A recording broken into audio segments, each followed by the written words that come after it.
Bismillahirrahmanirrahim. Qala al-musannif rahimahullahu ta'ala wa nafa'ana bihi wa bi 'ulumihi fid darain amin ya rabbal alamin. Qala rabbi shrah li sadri wa yassir li amri wahlul 'uqdatam min lisani yafqahu qawli. Qala la ilma lana illa ma 'allamtana innaka antal alimul hakim wa tub 'alaina innaka antat tawwabur rahim.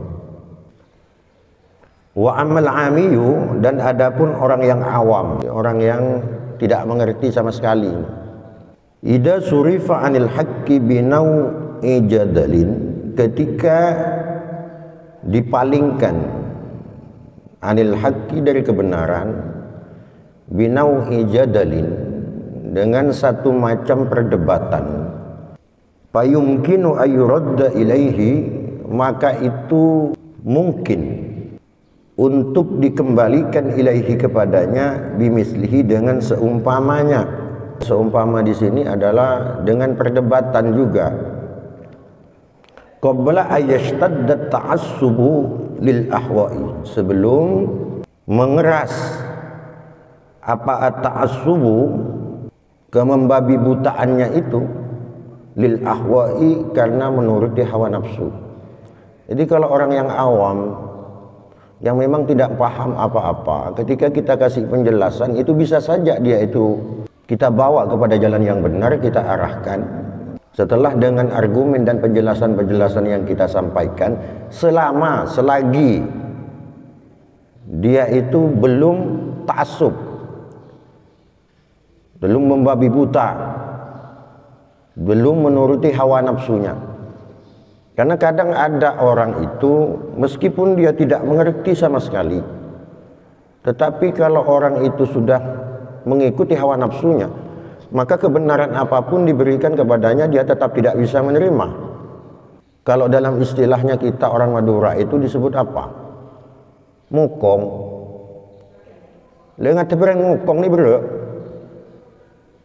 Jadi selama dia belum mengikuti hawa nafsunya, belum ta'assub lil ahwa'i, itu bisa saja dia itu diarahkan. Tetapi ketika itu sudah terjadi, maka susah sudah. Fa idashtadda ta'assubuhum, ketika telah mendarah daging, ketika telah sangat keta'assupan mereka itu, maka susah sudah. Ketika ini yang terjadi, waqa'al ya'su anhum, maka akan terjadilah kekecewaan, tidak sesuai dengan harapan dari mereka itu. Yang ada itu nanti kita akan kecewa, memberi peringatan kepada mereka itu, karena tidak akan masuk, tidak akan bisa diterima. Itta'assubu sababun yurassikhul aqaida fin nufusi, karena sesungguhnya at-ta'assubu, keyakinan yang membabi buta itu, sababun, itu menjadi sebab yurassikhul aqaidah, yang merusak terhadap akidah-akidah, terhadap keyakinan-keyakinan fin nufusi, di dalam hati atau di dalam jiwa atau di dalam diri manusia. Maka sifat ta'assub ini tidak boleh. Di dalam Islam kita mengenal, di dalam usul fikih itu al-muhafadhatu 'alal qadimis shalih wal aqdu bil jadidil aslah. Kita harus menjaga ubudiyah, tradisi-tradisi yang baik. Akan tetapi kita juga jangan menutup diri. Kita harus terbuka kepada sesuatu yang dianggap nanti semakin baik. Yang baru yang di sini dimaksudnya bukan merubah ajarannya, tapi memolesnya dia semakin baik. Contoh, dulu kita belum ada media, teknologi belum secanggih hari ini. Ketika seorang kiai mengajar kepada muridnya, kepada jemaahnya, dia tidak pakai mikrofon seperti ini, apalagi divideokan dan sebagainya. Kenapa? Karena pada saat itu memang tidak ada dia. Tetapi hari ini ketika itu ada, kita jangan menutup diri. Justru adanya media ini kita manfaatkan sebaik-baiknya untuk dakwah. Karena hasil dan efek dari kita ini, keterbukaan kita kepada yang lebih baik ini, akan semakin menjadikan bermanfaat. Manfaatnya di mana? Sebagai contoh begini. Ini para santri dan ibu-ibu ngaji hari ini, subuh ini, tidak mungkinlah ketika ngaji 100% apa yang kami sampaikan ini bisa langsung terserap semuanya. Nah, dengan adanya media ini, divideokan dan segala macam, kemudian nanti di rumah-rumah ibu itu bisa mengulang lagi. Nah, di situ kita akhirnya kemudian kita betul-betul paham dengan apa yang kita pelajari pada subuh ini. Nah, ini namanya seperti itu. Ketika itu semakin memudahkan kita di dalam pendekatan kepada Allah, semakin memudahkan kita di dalam berdakwah, maka tidak apa-apa dan sangat baik itu kita gunakan. Wahada, dan ini aidon juga min afatil ulama isu'i, dari bahayanya ulama-ulama su. Kenapa Imam Ghazali menyinggung tentang ulama su di dalam bab ini? Fa innahum yubalighuna fit ta'assubi lil haqqi, karena sesungguhnya ulama-ulama su itu akan menyampaikan fit ta'assubi, di dalam segala sesuatu yang berlebihan, lil haqqi, terhadap kebenaran. Jadi ulama su ini banyak menggiring manusia untuk pengkultusan. Bagaimana jemaahnya itu kemudian mengkultuskan terhadap dirinya dia itu, padahal tidak boleh. Di dalam agama itu tidak boleh, karena patokannya antara hak dan batil. Patokannya adalah kebenaran kalau di dalam agama itu. Artinya guru kita sekalipun ketika itu tidak benar, maka kita wajib untuk tidak mengikuti. Maka ulama su itu lebih mengkultuskan kepada dirinya, bukan kepada persoalan benar dan salahnya. Itu ulama su. Dan ini berbahaya, karena setiap pemimpin, setiap tokoh, setiap ulama pasti punya pengikut dia. Ketika pengikutnya telah mengkultuskan terhadap dirinya itu, maka ini sangat berbahaya, kata Imam Ghazali. Kenapa? Karena nanti jemaahnya itu bukan lagi memandang kebenaran yang ada pada diri kiainya itu, kepada diri ulamanya itu. Bukan lagi melihat benar salahnya, tapi yang lebih mereka utamakan itu adalah apapun yang disampaikan oleh gurunya, mau benar mau salah, ya tetap dibela, karena membela orangnya. Banyak hari ini yang seperti itu. Nah, ini termasuk, kata Imam Ghazali, ketika ada itu yang termasuk adalah ulama su, orang yang seperti itu tuh berbahaya. Ulama seperti ini berbahaya. Jadi kita itu diberi pelajaran oleh Imam Ghazali di dalam bab ini, bahwa kita itu jangan terlalu berlebih-lebihan di dalam mengkultuskan seseorang. Itu tidak boleh. Termasuk dengan guru itu kita disuruh tawadhu, bukan mengkultuskan, bukan. Kalau orang mengkultuskan ini cenderung dia itu apa yang dia pujikan itu tidak sesuai dengan fakta. Itu pengkultusan namanya. Contoh begini, santri saya misalnya, atau jemaah yang terlalu memuja-muja misalnya. Kalau Ustadz Abdurrahman tuh, dia biasa terbang naik sejadah misalnya. Padahal tidak pernah terjadi itu. Dan saya tidak bisa, tak mampu untuk melakukan itu. Tapi karena saking jemaahnya begitu menyanjungnya, kemudian hal yang tidak pun disampaikan. Itu nama pengkultusan, berbahaya seperti itu. Ulama seperti itu yang menggiring jemaahnya untuk pengkultusan seperti itu disebut oleh Imam Ghazali itu sebagai ulama su namanya. Ulama jahat, berbahaya. Wa yanduruna ilal mukhalifina, dan dia melihat ilal mukhalifina, terhadap orang yang berseberangan, kontradiktif terhadap dirinya itu, bi ainil izdira'i, dengan penghinaan-penghinaan, wal istihqari, dan meremehkan. Jadi cenderung meremehkan orang yang selalu ingin dikultuskan, orang yang selalu ingin disanjung, itu cenderung dia akan menghina dan meremehkan orang yang tidak sejalan dengannya. Di Ketapang ini mana ada yang mampu lawan aku? Aku ini ulama, aku lah kiai yang paling anu di sini. Bah, pengkultusan seperti itu. Jadi orang yang tidak sejalan dengan dia itu kemudian itu diremehkan, dihina dan sebagainya. Fayam ba'tsu minhumud dawa'i bil mukafaati. Kemudian bangkitlah minhum, di antara mereka itu, ad-dawa'i, tuntutan-tuntutan, bil mukafaati, dengan melawan, wal muqabalati, dan berhadapan-berhadapan, dengan berhadapan. Jadi siapapun yang menentang terhadap ulama itu, maka nanti kemudian dia itu melawan dia, Jemaahnya juga membela mati-matian kepadanya. Kenapa? Karena telah dikultuskan, telah didoktrin oleh sang ulama itu, didoktrin jemaahnya sehingga tidak lagi bisa melihat kebenaran, tapi yang dilihat adalah pribadi dari pimpinannya, pribadi dari ulama-ulama yang menjadi panutannya itu. Wa tutawaqqaru, dan dipenuhi biwa isuhum, dengan dorongan-dorongan ala talabi nusratil batili, untuk menuntut pembelaan-pembelaan perkara-perkara batil. Jadi tidak peduli lagi dia, tidak peduli lagi mau benar mau salah, maka junjungannya orang yang dipuja-puja, yang dikultuskan itu tetap dia bela. Nah, maka ini disebut, kata Imam Ghazali, ini sangat berbahaya, ini sangat berbahaya. Jadi kita, ini sudah dijelaskan oleh Imam Al-Ghazali ini, maka kita ini tidak boleh terlalu mengkultuskan kepada seseorang itu. Yang boleh dikultuskan itu kecuali Allah Subhanahu wa taala dan Rasulullah sallallahu alaihi wasallam. Kenapa? Karena Rasulullah ini tidak ada celahnya. Rasulullah itu manusia yang sempurna.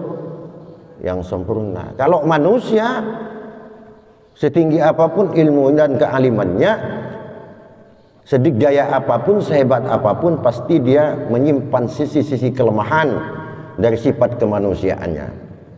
Kecuali Rasulullah saja. Kalau ke Rasulullah kita tidak apa-apa mengkultuskan itu, malah harus wujudkan rasa cintamu kepada Rasulullah sallallahu alaihi wasallam. Karena orang yang cinta kepada seseorang itu, maka orang yang dicintai itu akan selalu ada di dalam pikirannya. Orang yang dicintai itu akan selalu sebut namanya, itu orang cinta namanya. Maka ketika kita cinta kepada Rasulullah, maka dalam pikiran kita dan ucapan kita itu selalu menyebut namanya, itulah cinta. Semakin cinta kita kepada Rasulullah, maka kita semakin berpotensi menjadi orang yang mendapat syafaat dari Rasulullah sallallahu alaihi wasallam. Wa yaqwa irduhum bitamassuki bima nusibu ilaihi, dan menguatlah irduhum, apa tujuan mereka, fitamassuki, dalam berpegang teguh, bima, dengan apa-apa, nusibu, yang dinisbatkan apa mereka itu, ilahi, kepada ulama tadi, kepada tokoh tadi.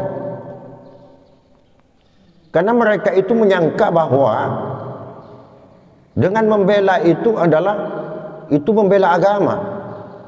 Dengan membela ulama itu, membela pemimpinnya, membela junjungannya itu, ketika orang sudah mengkultuskan, mentafsubkan seperti itu, dia mengira bahwa itu adalah jihad. Dia mengira itu adalah ibadah, membela junjungannya itu, padahal belum tentu. Ketika dia pada diri pribadi junjungannya itu yang mereka bela, maka itu tidak termasuk di dalam jihad dalam agama, kecuali yang dibela itu adalah perkara hak. Ketika tidak, maka itu tidak. Walau ja'u, dan andai kata mereka datang, min janibil lutfi, dari sisi-sisi kelemah lembutan, warahmati, dan kasih sayang, wan nusi, dan nasihat-nasihat, fil khulwati, pada masa sepi. Jadi pada masa sepi ataupun masa ramai, la fi mu'radit ta'assubi wat tahkiri, bukan dalam posisi ta'assub, membabi buta, wat tahkiri, dan merendahkan, la anjahu fihi, maka sesungguhnya mereka itu akan beruntung fihi, dengan hal itu. Jadi kata Imam Ghazali ini, seorang tokoh, seorang ulama, seorang pimpinan itu adalah panutan. Dia bisa mengarahkan umatnya ke kanan, bisa mengarahkan umatnya ke kiri. Makanya ketika seorang ulama itu tidak mengkultuskan dirinya kepada umatnya, justru dia itu menggunakan sesuatu yang lemah lembut dan sebagainya, pakai kasih sayang, nasihat yang baik, menjelaskan dengan hal-hal yang benar, maka sesungguhnya itu adalah jalan keberuntungan kalau bisa itu dilakukan. Karena ulama su ini cenderung dia melakukan sesuatu, bagaimana caranya agar dia itu mudah dikenal orang, secepatnya dikenal orang, kemudian orang menganggap ke dia ini wah gitu. Ulama su itu seperti itu, kata Imam Ghazali. Ada kaidah Arab itu mengatakan begini, bul ala zamzam fatu'rab, kencingilah olehmu air Zamzam maka engkau akan terkenal. Artinya apa? Berbuatlah kamu yang aneh-aneh maka kau cepat dikenal. Contoh misalnya, hari ini kita tidak dikenal orang, sampai pengen terkenal, gampang. Pulang ngaji ini gampang, langsung terkenal. Caranya gampang. Bawa korek, pergi ke SPBU sana dekat jembatan tuh. Bakar ke SPBU tuh, pakai modal koreknya. Langsung terkenal hari ini juga Anda itu. Yang terkenal cuan. Artinya apa? Melakukan sesuatu yang aneh-aneh dengan maksud dan tujuan kita ingin cepat dikenal oleh orang lain, maka itu termasuk kategori, kata Imam Al-Ghazali ini, termasuk kategori ulama-ulama su seperti itu. Karena kalau ulama yang baik ini, dia ini senantiasa menjaga hati. Ulama yang baik itu senantiasa menjaga hati. Bagaimana dia melaksanakan tugasnya, melayani umat dan sebagainya. Tidak ingin sama sekali dia itu dijunjung, dipuja dan sebagainya, tidak. Disanjung, dipuja, tidak. Itu kalau ulama-ulama baik itu tidak seperti itu. Bahkan dia itu justru cenderung mendidik, baik kepada santrinya, kepada umatnya, untuk selalu sederhana, selalu ramah kepada orang lain, menghormati siapapun. Itu ulama-ulama yang baik seperti itu. Jadi menata hati itu enggak gampang, berat. Bagaimana kita itu tidak riak, tidak merasa, itu berat. Mencari ilmu itu berat, susah untuk mendapatkan ilmu, tetapi menjaga ilmu itu juga semakin berat. Karena kalau tidak benar kita menggunakan ilmu yang dititipkan Allah ini, justru akan semakin membahayakan terhadap diri kita. Walakin, dan akan tetapi, lamma tatkala kana ada aljahu, status ataupun pangkat, la yakumu itu tidak akan tegak illa bil istidba'i, kecuali dengan mengikutkan orang-orang kepada kita. Artinya ketika seseorang itu punya pangkat, otomatis dia punya pengikut. Wala yastamilul adba'a, dan tidak akan menarik terhadap pengikut, mislut ta'assubi, sebagaimana ta'assub, sifat ta'assub ini, wal-la'ni, dan melaknat, wasyatmi, dan menyumpah, lil khusumi, terhadap musuh-musuhnya. Jadi kalau kita seorang pemimpin, seorang ulama, seorang panutan, ketika kita mengkultuskan umat kita, jemaah kita, mengajarkan sesuatu yang sifatnya kemudian mengkultuskan terhadap diri kita, itu berbahaya, kata Imam Ghazali. Kenapa? Karena itu berpotensi kemudian nanti jemaah kita itu, umat kita itu menjadi suka melaknat orang lain, suka nyumpah orang lain, dan mendorong kepada permusuhan-permusuhan. Karena ketika nanti ada orang yang khusum, orang yang tidak sejalan dengan beliau, dengan junjungannya itu kemudian diprotes misalnya, jadi jemaahnya itu nanti tidak akan terima, itu akan mengumpat dan sebagainya. Gitu maksudnya ini, yang dimaksud oleh Imam Ghazali seperti ini. Ittakhadut ta'assuba adatahum wa alatahum, kemudian dia menjadikan terhadap ta'assub, pengkultusan yang membabi buta ini, adatahum, dengan adat kebiasaan mereka, wa alatahum, dan menjadi alat-alat bagi mereka, wa sammuhu, dan mengkultuskan atau mengistilahkan terhadap junjungannya itu zabban, itu menganggap sebuah pembelaan, anid dini, dari agama. Jadi ketika junjungannya itu kemudian diprotes oleh seseorang, maka jemaahnya kemudian tidak terima, menyumpah, mengumpat dan sebagainya. Sementara umatnya itu nanti beranggapan bahwa dengan membela gurunya itu kemudian beranggapan bahwa itulah yang disebut dengan berjihad di agama. Nidhalan. Nah, nidhalan ini juga pembelaan, artinya dia membela mati-matian terhadap gurunya itu. Tidak lagi dia memandang mau benar mau salah. Anil muslimina, dari orang-orang Islam. Jadi dia anggap membela agama dan membela Islam. Wa fihi, dan pada yang seperti ini, alat tahqiqi itu secara pasti halakul khalqi, itu akan merusak terhadap manusia atau terhadap makhluk, wa rusukhul bid'ati fin nufusi, dan dia itu akan mengeraskan, menempatkan kebid'ahannya itu di dalam hati. Jadi susah kemudian dia akan menghilangkan sifat kemembabi butaannya itu, pengkultusan itu, ketika telah terjadi yang seperti ini nih, kata Imam Ghazali. Jadi intinya, kesimpulan dari kajian kita pada subuh ini, silahkan Anda mengagumi seseorang, silahkan Anda itu tawaddu, hormat terhadap guru, terhadap junjungan, terhadap orang-orang yang memang pantas untuk kita muliakan. Tetapi ingat bahwa kita terlalu mengkultuskan kepada manusia itu tidak dibenarkan di dalam agama. Kenapa? Karena manusia itu tidak ada yang sempurna. Yang nama manusia itu pasti ada kelemahan-kelemahan. Itu yang pertama. Yang kedua, jangan pernah kita itu, karena kita saking cintanya kepada seseorang, saking menyanjungnya kepada seseorang, kemudian kita tidak bisa adil. Artinya kita kadang menyampaikan sesuatu yang tidak sesuai dengan kenyataan. Artinya jangan berlebih-lebihan, karena sifat berlebih-lebihan itu dilarang oleh agama. Ke guru wajib tawaddu, wajib taat, tapi jangan terlalu mengkultuskan. Sesuaikan apa segala sesuatu itu sesuaikan. Nah, itu menurut Imam Ghazali seperti itu. Ketika itu tidak bisa kita lakukan, kemudian kita mengkultuskan, gurunya pun mendoktrin terhadap jemaah dan muridnya, maka kedua-duanya ini akan rusak. Jemaahnya akan rusak, kiainya pun, ulamanya pun akan rusak. Ya, kalau ulamanya sudah rusak, apalagi muridnya. Kalau ulamanya sudah rusak, apalagi jemaahnya.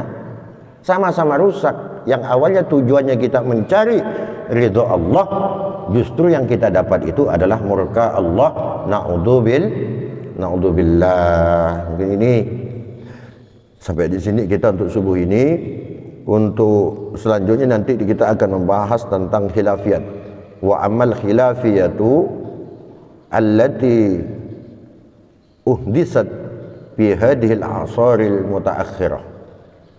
Jadi tentang khilafiyah yang baru muncul pada masa-masa akhir. Ini apa ini yang dimaksud? Ini nanti akan kita bahas pada pertemuan selanjutnya. Subhanallah wa bihamdihi, subhanakallahumma wa bihamdika, asyhadu an la ilaha illa anta, astaghfiruka wa atubu ilaik. Li khamsatun udfi biha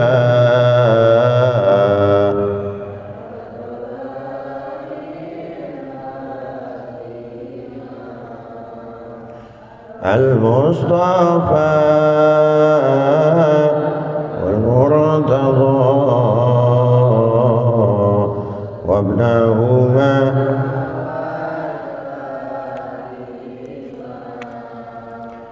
ya latifan lam tazal untuk bina fima nazal innaka latifun lam tazal untuk bina wal muslimin bil Mustafa المرسلين والأنبياء أجمعين وآلهم والتابعين بعد الصحاب المتقين لخمسة أتي الوباء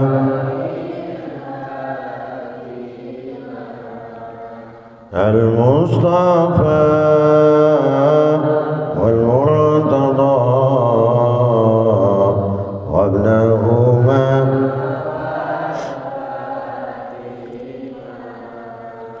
يا ربنا اعترفنا بأننا وأننا أسرفنا على لظى فتب علينا توبة واستر لنا العورات